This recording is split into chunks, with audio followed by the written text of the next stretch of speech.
हमनी के संस्कृति, हमनी के संस्कार सदा रहे हमनी के साथ। भारत के महान ग्रंथ और काव्य सब के संपूर्ण संकलन सब्सक्राइब करें तिलक।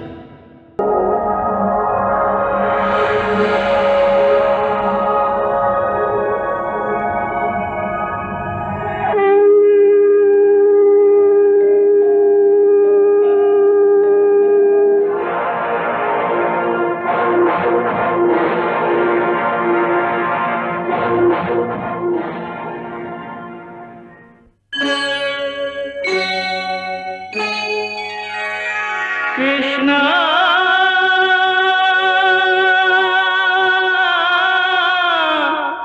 कृष्णा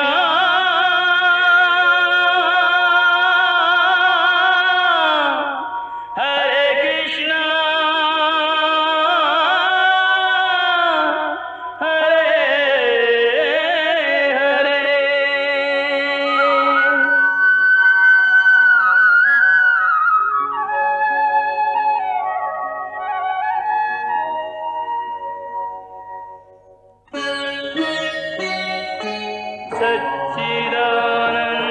सच्चिदानन्दरूपाय विश्वोत्पत्त्यादिहेतवे तापत्रयविनाशाय श्रीकृष्णाय वयं नमः।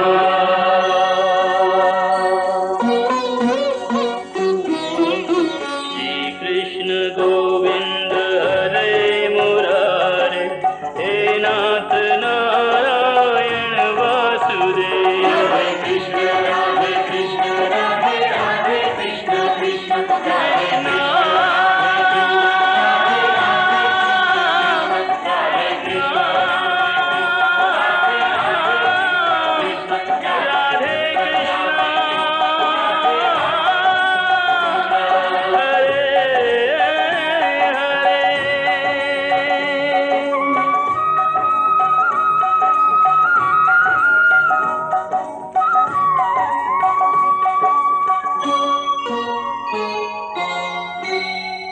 जब से युधिष्ठिर के हस्तिनापुर के युवराज घोषित कइल गई, तब से शकुनी पागल के लेखा घूमत रहे।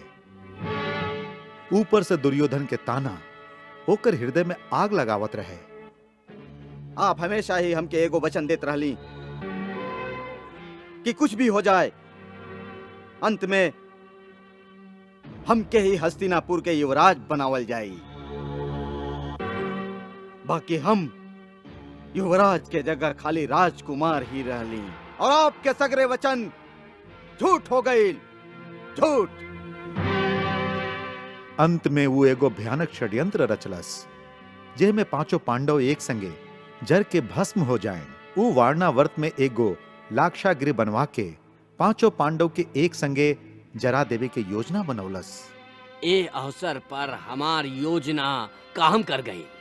भवन के सगरे दीवार में हम लाख भरवा दिले हई। लाख लाख? हाँ, लाख।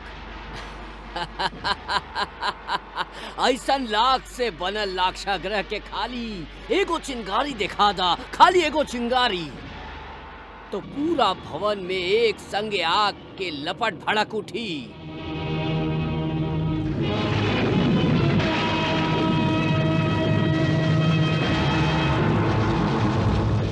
शकुनी और दुर्योधन दोनों ए योजना के सफलता के सपना देख देख के खुश होत रहन कि के तरह कुंती और ओकर पांचों बेटा आग में जर के भस्म हो जाई हैं। मामा जी देखी कितना सुंदर दृश्य है, पांचों के जरे के। फिर शकुनी ऐसन चाल चलस। एह सुंदर दृश्य खातिर हम एगो चाल चलले तो हई। देखत हई का कहेला तोहार भाग्य।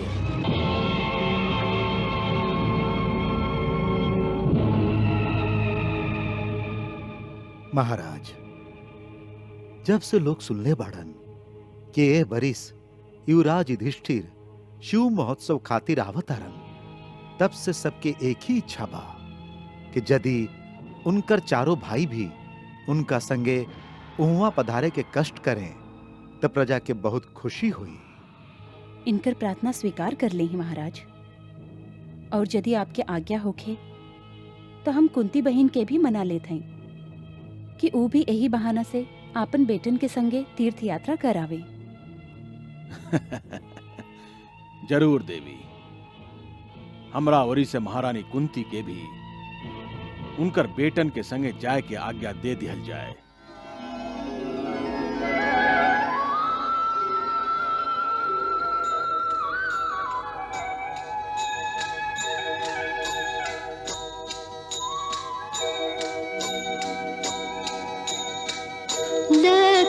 लक्ष्मीरमणं नीरजनयनं नारायण श्री विष्णुहरे भवभयभञ्जन जनमनरञ्जन प्रेमाञ्जन श्री विष्णुहरे विष्णुहरे श्री विष्णुहरे करुणा सिंधु सहिष्णुहरे लक्ष्मीरमणं नीरजनयनं नारायण श्री विष्णुहरे नारायण श्री विष्णुहरे।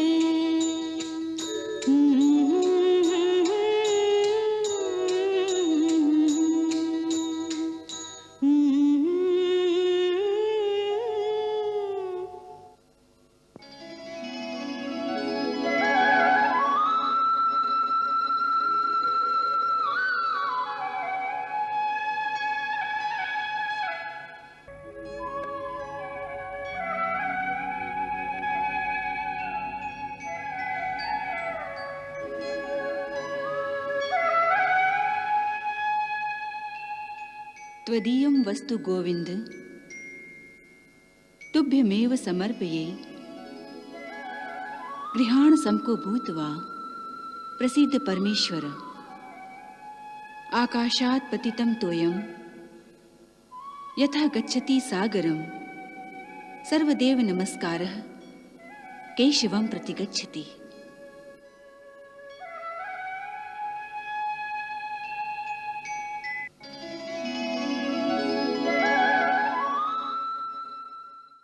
हे प्रभु, जिह तरह आकाश से गिरल जल चाहे कौनो भी नदी में गिरे, अंत में उस सागर तक पहुंच ही जाला, ओही तरह कौनो भी देवता के किहल गईल प्रणाम अंत में भगवान कृष्ण के चरण तक पहुंच ही जाला। ओम श्री कृष्णाय नमः। ओम श्री कृष्णाय नमः। ओम श्री कृष्णाय नमः।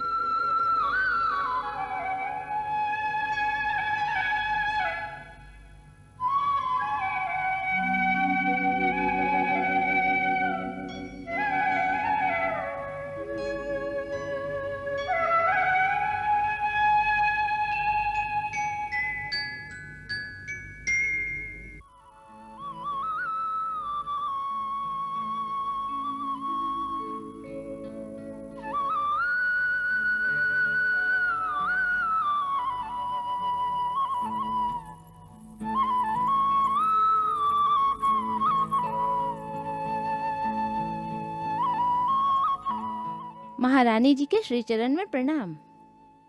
कहाँ है गोमती? आपके जेठ बेटा राजकुमार युधिष्ठिर आपके चरण वंदना खातिर पधारे के आज्ञा चाहेलन। भेज दे उनका। जे आज्ञा महारानी जी। और देखा, अब से युधिष्ठिर खाली राजकुमार न रहलन, अब उ युवराज हो गईल बाड़न। ऐसे अब उनका युवराज कहल करा।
आयुष्मान होखा, विजयी होखा।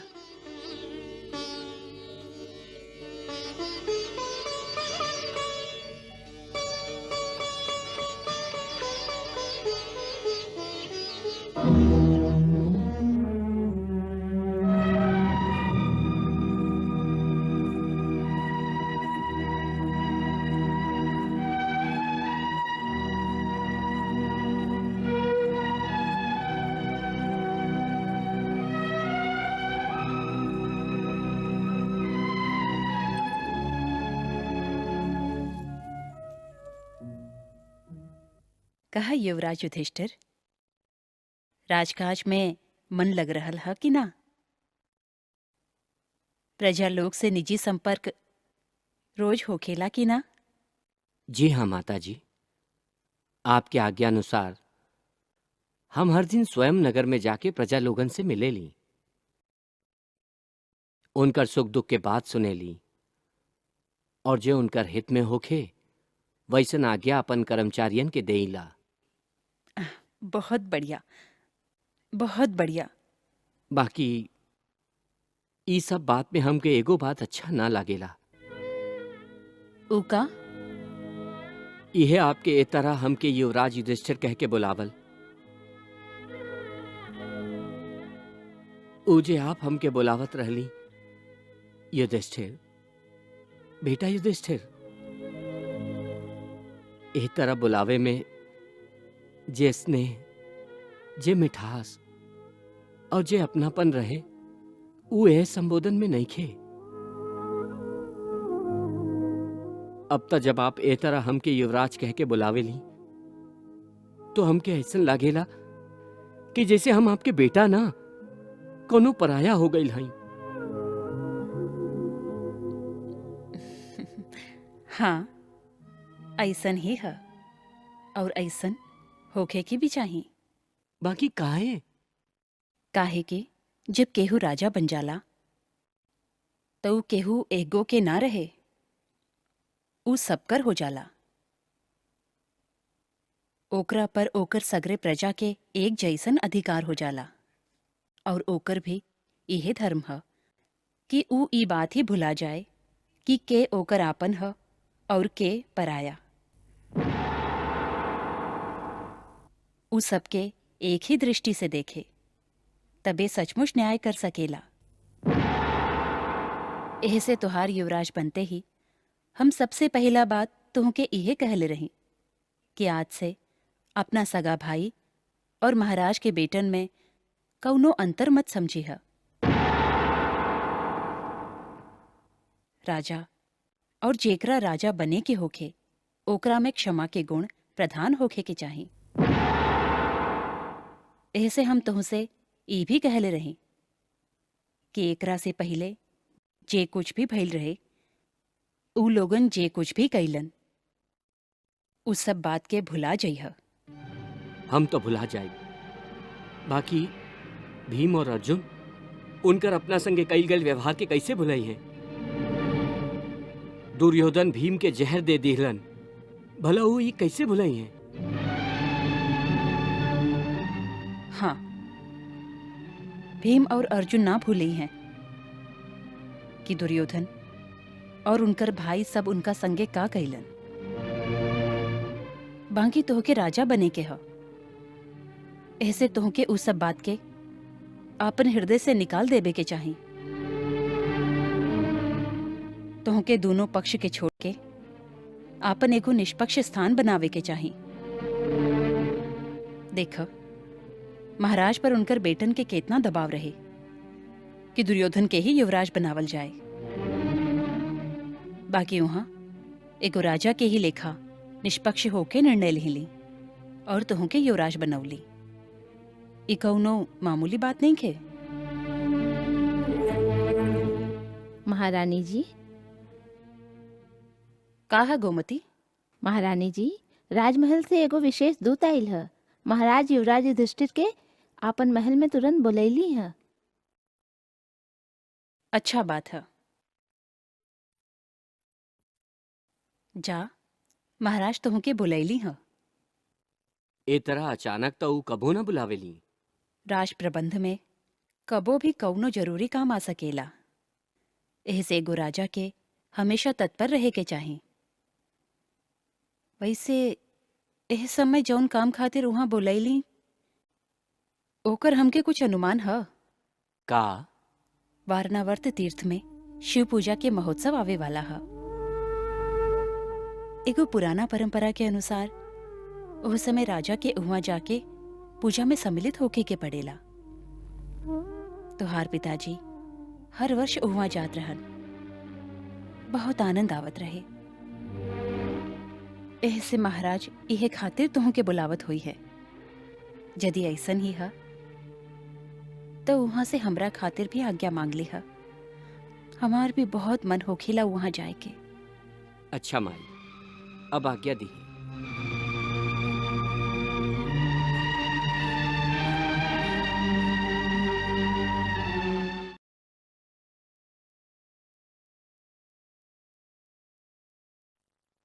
युवराज के जय होके।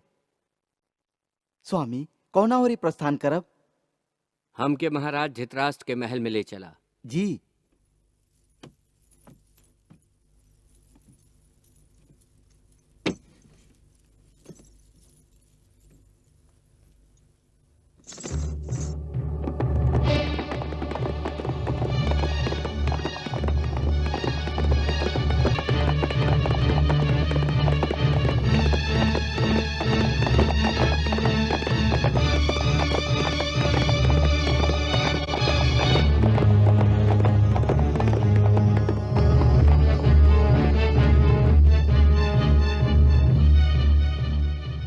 अर्जुन, बड़का भैया इतना सवेरे कहाँ जाता रन? हमके तो कुछ भी पता नहीं के भैया भीम।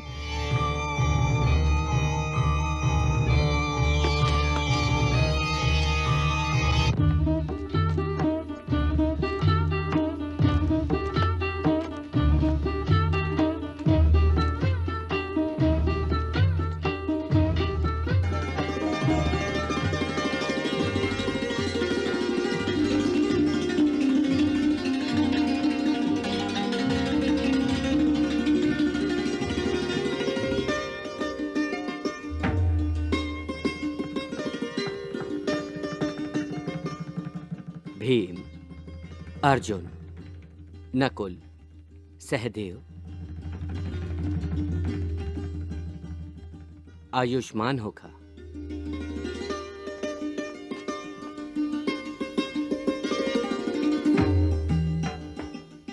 यशस्वी होखा।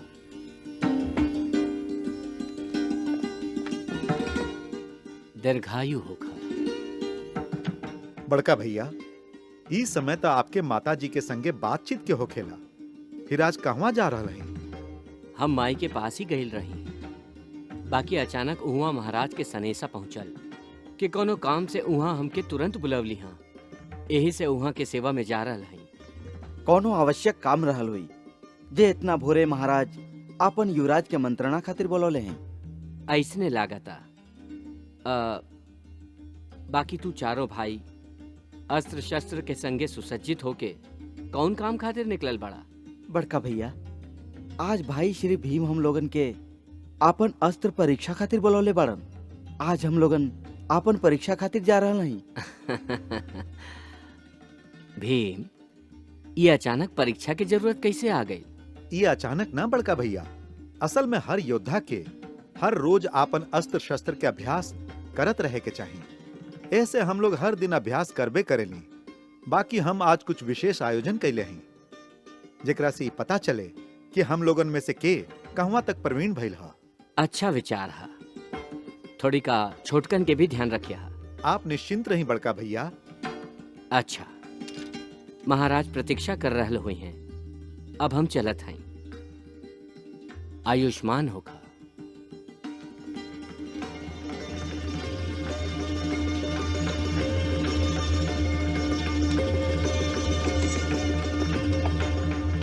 चला।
शिवदत्त, सब तैयारी हो गई? जी स्वामी, सब तैयार है। अच्छा बात है। यदि केहू के कौनो चोट लगे तो इलाज के पूरा तैयारी रखिया। जी स्वामी, हर तरह के तैयारी है। अच्छा बात है। आज सबसे पहले सहदेव तोहार परीक्षा है। आज्ञा करी भाई जी, हमके का करे के होई? उ जे आखिरी पुतला है, तेजी से घोड़ा दौड़ावत तू ओकर बायां ओरी से निकला और दाहिना हाथ के तलवार से ओकर धड़ के बीच से काटत आगे निकल जा। जी भाई जी।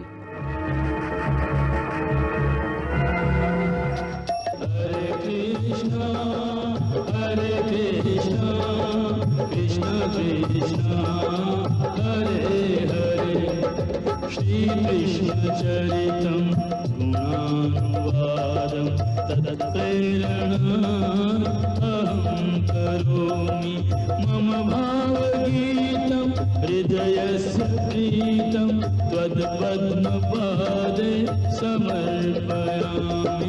हरे राम राम राम हरे हरे, हरे कृष्ण कृष्ण कृष्ण हरे कृष्णा।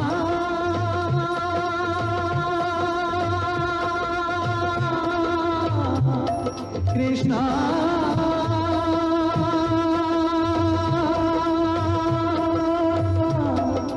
हरे कृष्णा